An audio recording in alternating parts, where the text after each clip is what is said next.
Good morning. I think we'll go ahead and get started this morning and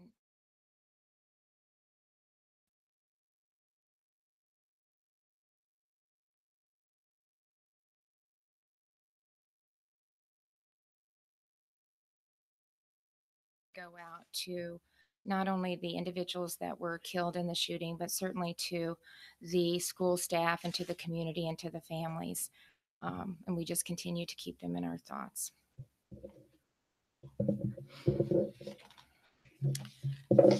You probably all have heard of the phrase, if you see something, say something. And it's a slogan for the national campaign educating the public about reporting suspicious behaviors that could indicate terrorism or terrorism related crimes.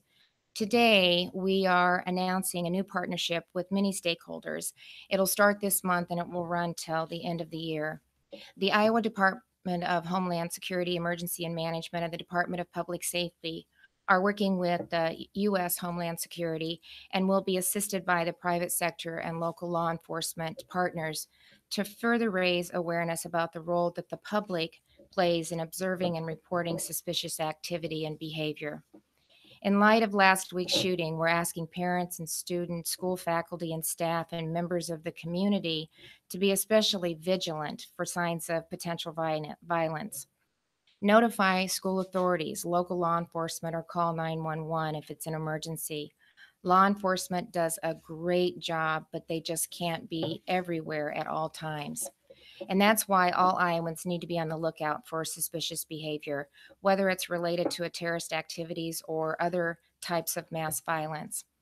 While there's no specific terror threat to Iowa, intelligent reports show that threats exist in all 50 states.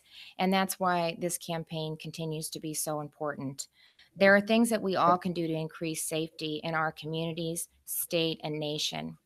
I understand if we do see something, we may hesitate about saying something. We may think someone else has already reported it, or we may think it's probably nothing at all, but it could be something. So we need to do what we can and we need to speak up. It doesn't mean we should stop living our lives or live in fear, but we do need to pay attention. We all have a role to play in safety, and in fact, Iowa has held a similar public awareness campaign in 2016. But because this message is so important, we're reaching out again to the public. This morning, I'm joined by Mick McCune, the Executive Director of Campaigns with the U.S. Department of Homeland Security, John Benson with Homeland Security Emergency Management, Commissioner Ryan with the Department of Public Safety. They're here to talk about Iowa's efforts with the See Something, Say Something campaign. And I'm also joined by our partners in this effort, Dutch Geisinger, the Executive Director of Safeguard Iowa Partnership, representing private businesses, Deputy Josh Hammond with the Pocahontas County Sheriff's Office, representing the Iowa State Sheriffs and Deputies Association, and Chief Jody Matherly with the Iowa City Police Department, representing the Iowa Police Chiefs Association. So thank you all for joining us, and thank you for what you do every single day on behalf of Iowans. And with that, I will turn it over to the Lieutenant Governor for a few comments.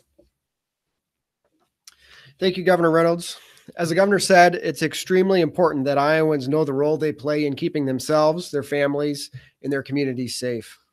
That role starts with paying attention to activity that's suspicious or doesn't match the usual pattern of activity that's part of our daily lives.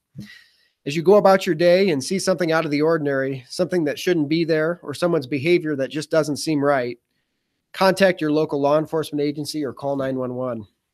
Commissioner Ryan will talk about some of the indicators of suspicious activity in a few minutes. As Governor Reynolds mentioned, the state of Iowa has partnered with the U.S. Department of Homeland Security in the past to promote the See Something, Say Something campaign. And a few years ago, you may have seen signs at the Iowa State Fair urging fairgoers to say something if they saw something suspicious at that event. In 2016, the Departments of Homeland Security and Emergency Management and the Department of Public Safety, along with the U.S. Department of Homeland Security, staged a campaign to increase the public's awareness of suspicious activity reporting through radio public service announcements and community engagement with law enforcement. And now in 2018, we've expanded the partnership to include the private sector and local law enforcement associations. John Benson of the Iowa Department of Homeland Security and Emergency Management will tell you more about this year's activities. But first, Executive Director McCune will tell us more about the See Something, Say Something campaign and the importance of partnerships with governments, local organizations, and citizens. Thank you, Governor. Thank you, Lieutenant Governor. It's great to be here. I would like to say that partnerships are so important to what we do at the Department of Homeland Security, and we greatly, greatly appreciate, Governor, your leadership on this. This is my first trip to Iowa, but it won't be my last. We are looking forward to seeing this relationship evolve. The leadership that you and your team has shown on this is second to none. We greatly appreciate it. And as the threat has evolved, so does our messaging, and so does how we have to get out the message, and working with the community is the best way to do that. I want to thank the Commissioner for all that she's doing, and I'm looking forward to working with you hand in hand as we get this program up to the next level that it needs to be. Thank you very much. Good morning. My name is John Benson. I'm with the Iowa Department of Homeland Security. Thank you, Director McCune, for coming here today. Governor, Lieutenant Governor, thank you for hosting us. If you see something and you say something, that's really not just a slogan. It's a reminder of the role that the government plays, but more importantly, it's a reminder of the role that the public plays in making this work. And so the Iowa Department of Homeland Security and Emergency Management, along with the Department of Public Safety, are again reaching out to Iowans to make them aware of and report suspicious activity to local law enforcement. As Mick talked about, we are joined by the U.S. Department of Homeland Security, the Safeguard Iowa Partnership with Dutch, the Iowa State Sheriffs and Deputies Association, the Iowa Police Chiefs Association, and the Iowa Department of Education. I want to specifically note the efforts that the Department of Education has been making over the recent history. They've taken the "if you see something, say something" message and put it directly to students, school staff, and faculty. The department, along with the Iowa School Safety Alliance, are already working at the classroom level to encourage students, to give them that level of comfort. So if they do see something out of the ordinary, feeling comfortable in reporting that to an administrator or even a teacher. For this campaign, the outreach will be done through a combination of grassroots efforts as well as traditional approaches. The grassroots approach will be consistent in working with our partners to spread the "if you see something, say something" message through direct contact with employees, co-workers, families, and friends. The Safeguard Iowa Partnership is a nonprofit coalition of private sector and public entities that work together to prepare, prevent, and respond to disaster and terrorist actions. Partnerships members, businesses are being asked to support this campaign, urging employees and customers to report situations that are either unusual or suspicious. In addition, the 690 member businesses and over 500,000 employees that are members of the Safeguard Iowa Partnership are training those employees to help them identify violent people and or situations. We're also working closely with our friends from the Iowa State Sheriffs and Deputies Association, as well as the Iowa Police Chiefs Association, because this effort really truly starts at the local level, and the hard work will be done at the local level on this. It will be local law enforcement that makes these reports or takes these reports of suspicious activities and hopefully intervenes before something happens. Our goal is to get information on the "if you see something, say something" campaign to association members, who in turn will help spread the message within their communities and with their families and their friends. The traditional outreach methods to the public through 2018 will be via radio, electronic billboards, and signs in a variety of locations. We will also be using social media to remind people of what to watch for and how to report suspicious activity and behavior. We need help from all Iowans. It's not just a state government effort. This is an effort that all Iowans can be involved with, so we need their help in spreading this important message as well. For individuals, if they're interested in learning more, they can go to a website which we've just recently created, saysomething.iowa.gov. Once again, that's saysomething.iowa.gov. As Governor Reynolds has said, we don't want people to be fearful or afraid of reporting something that is suspicious activity. We want them to feel comfortable in making that application or reaching out to local law enforcement. Our citizens become that first line of defense for us, and we're encouraging them to be active in the See Something, Say Something campaign.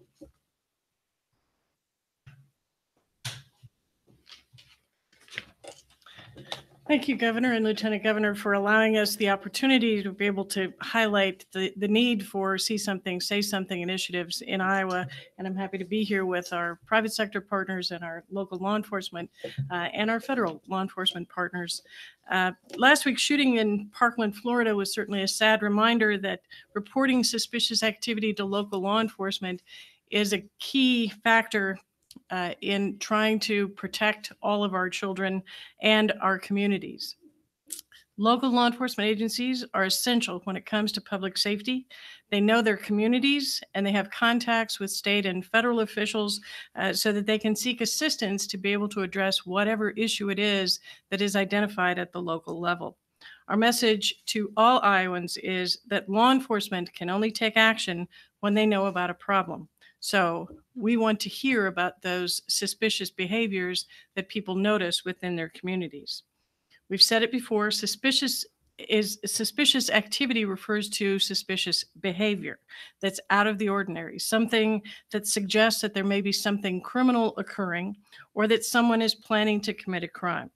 It captures the behavior that we would expect to be done in preparation for the commission of a crime. Surveillance of an area, acquiring weapons or clothing that would facilitate the commission of the crime, doing test runs, identifying potential victims or opportune times for them to be able to commit the crime. Sometimes there will be overt threats, but very often there are no specific overt threats, or at least none that can help us to identify the specific crime that will occur. Sometimes they simply are preparing for the attack. It's important for us to know about that. So what do the police want to hear about? Specific threats to do harm to a place, an event, or to individuals, large purchases or collections of ammunition, materials that could be used to explode buildings or structures, or materials that could be used to poison buildings, gas, or air, vehicles or packages that appear to be out of place and could contain explosive or dangerous items that could be used in the attack. People know what is typical in the areas where they live. It's important for them to pay attention to what is out of the ordinary and report that to the local officials. If you're wondering what to report, think about who, what, where, when, why, and how. We want details, and as many details as we possibly can. If you can get license plate numbers, it helps us to identify people much more easily. Descriptions of vehicles are important. Physical characteristics of the individuals who are engaged in that behavior. Distinguishing personal characteristics or unusual clothing that they may be wearing. Detailed descriptions of the suspicious behavior itself. Statements that were asked or that were made, or questions that were asked that drew your attention and caused you to think that it was out of the ordinary, and the location of the encounter or the possible target, so that we can try to do target hardening to the extent that that's possible. The more details you provide to the police, the better off we will be, because we will be better able to follow through on that potential threat, and we hope prevent bad things from happening. If you think that a family member or a friend or someone that you know well is involved in suspicious activity, please report that to law enforcement. You're the ones who know them best. You're the ones who know what's typical or not typical. You're the ones who know what kind of threat they actually pose. Please report that to law enforcement. The police need to know about that. Who should you call?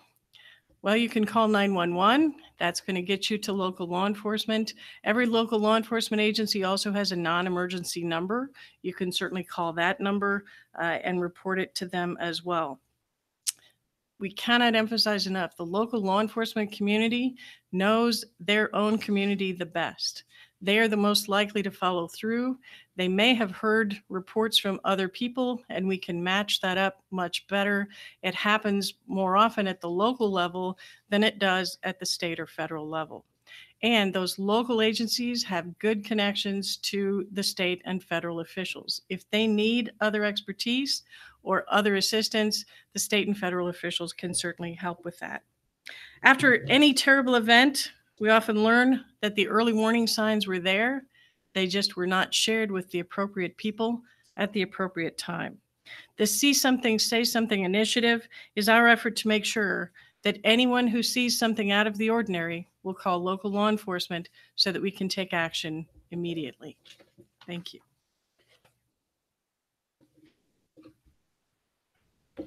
We will open it up for questions on this topic. There's discussion about red flag legislation at the state level, Mm-hmm.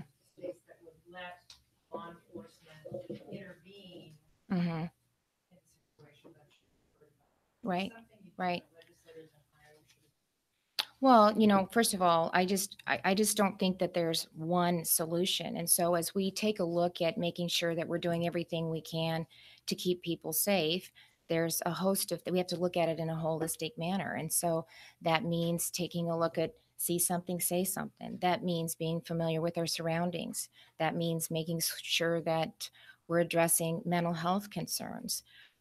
We're making sure that mental health, we have mental health training. That's why, I'm really excited about some of the steps that we're taking in this legislative session, especially when you talk about the partnership with Des Moines University and NAMI.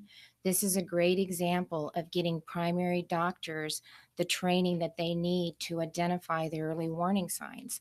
By us doing that, and the number of primary docs that Des Moines University graduates that are in rural Iowa and working with our communities and with our local law enforcement, that's a great opportunity to start to identify the early warning signs.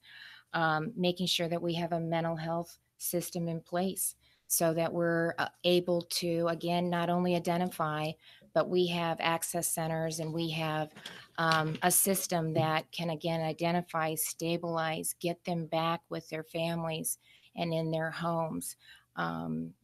So all of that is a piece of it. But also, I mean, we need to take a look at the breakdown of the families. We need to take a look at the violence that our young people are exposed to. When you think about, the violence on TV and the video games that our kids have access to, it's a combination of all of that, case. So I think we need to continue the conversations and work with all of the stakeholders and do everything we can to put safeguards in place. I just, something's at the root of these individuals that I'm not sure any law or even consequences that are on the books could prevent them. And so we need to really understand and see the early warning systems and do everything we can to prevent, but to think about it in a holistic manner.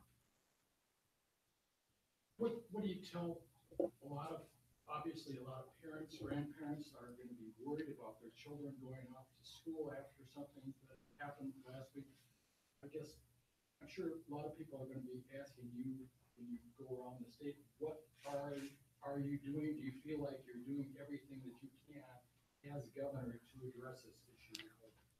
Well, I'm sure we all feel like we're doing everything that we can. I mean, I talked about the mental health significant reform that we're putting in place this year. I think those are two really, really big steps in the right direction to help identify early warning signs.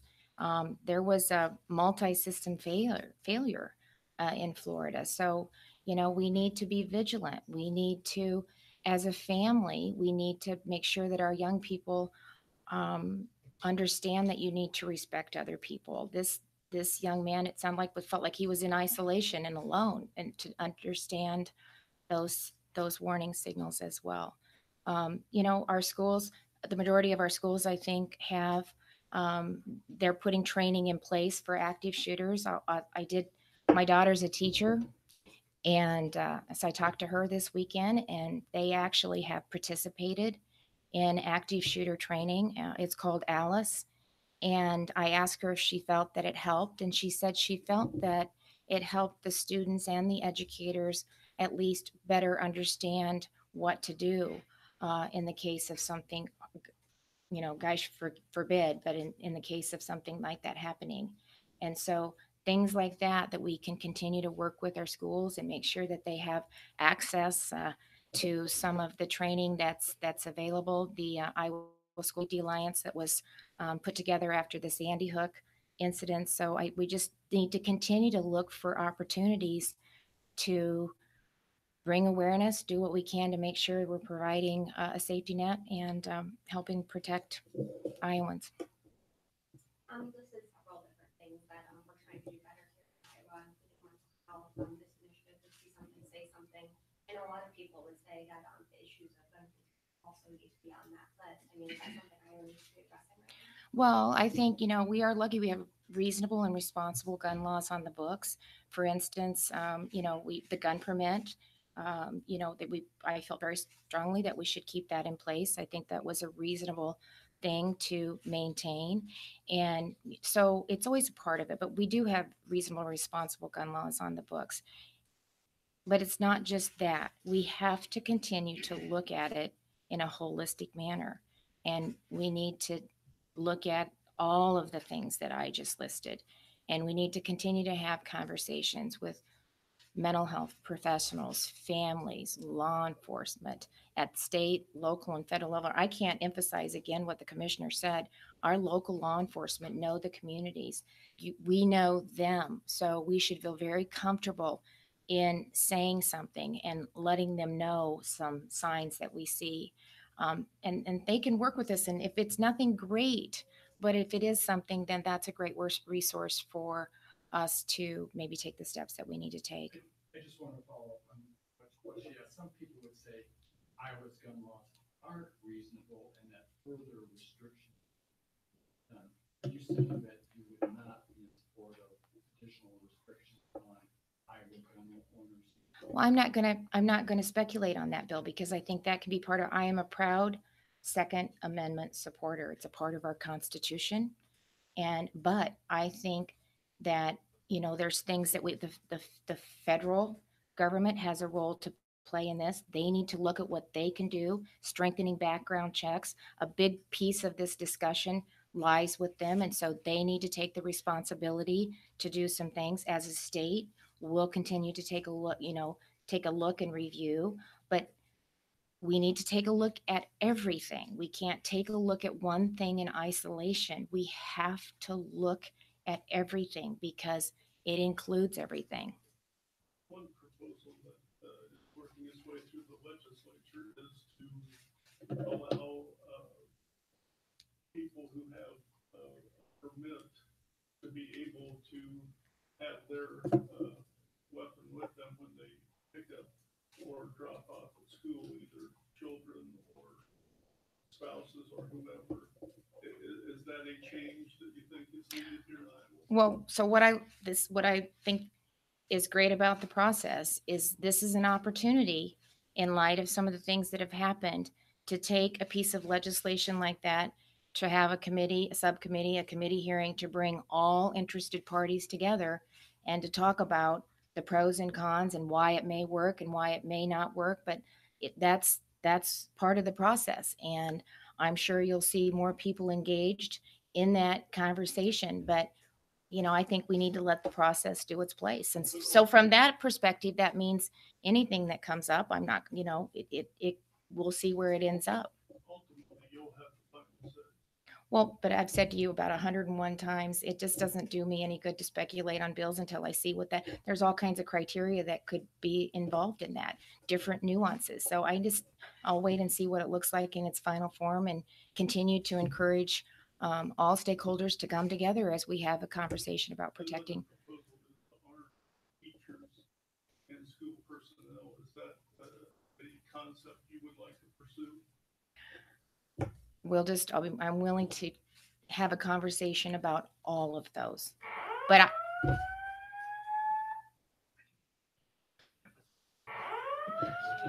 Yep. Let's go.